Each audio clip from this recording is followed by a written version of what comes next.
the entire time gazing at an instruction manual. Wait, I've got it. I can't see any of the features, obviously, the craters or polar caps, but I can see enough to make me feel light-headed. Without moving, I ask, "Do you think there's life up there?" James sniffs. "It's entirely possible there's some bacteria." "I hope we discover that bacteria in our lifetime." "Discover it? We'll be living alongside it." "Do you really think so?"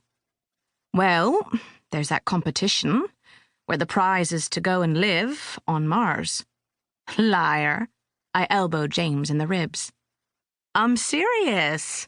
Heard a thing about it on the radio. The winners are flying out there in a few years. But the catch is that they can never come back." "Why not?" "Money, technology, sensationalism."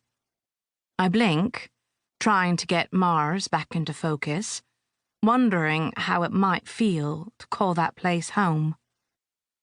"James," I say, with an urgency that surprises me, "don't you think it might be fun to enter?"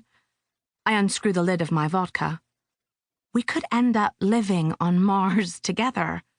It'd be so romantic." "Ha," James responds. "I'm not sure that's my idea of romance."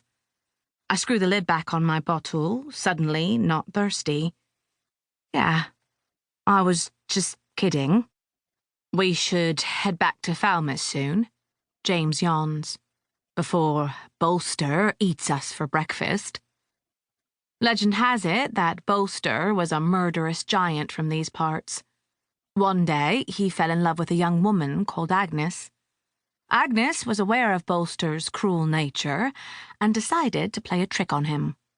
She told him to prove his affection for her by filling a hole in the cliff tops with his blood. What Bolster didn't know was that the hole had a crack in it, which ran all the way down to the sea. He took a knife and sliced open his veins, spilling his vital fluids into the unfillable chasm until, finally, he bled out. "Solvig, are you ready to go?" "I will be," I say. "Very soon." I take one last look at the planet, then pass James the binoculars. "Go on. It beats spiders." As James scans the sky, I can feel the blood draining out of me, flowing towards that red dot in the sky, then spilling out into the darkness. 2. "Welcome to Go Ape," says the man behind the desk. "How many are in your party?" "Oh," I tell him, "it's just me. I'm going ape alone." The man studies my booking reference. "That's one gorilla, then." "Pardon?" "You're a gorilla. Baboons are under 15. Gorillas are 16 and over." I look at the primates in the queue behind me. "I'm scouting out the place for a work event," I say. "That's why I'm here on my own, to check if it's suitable." I scratch my nose. "For my colleagues." The man behind the desk looks neither skeptical nor interested. "Fill in this paperwork," he says, handing me a clipboard. "Then we'll get you kitted out." I head to a bench running along one side of the cabin, listening to the crinkle of my waterproof trousers as I sit. I tick the no box for every question on my medical history.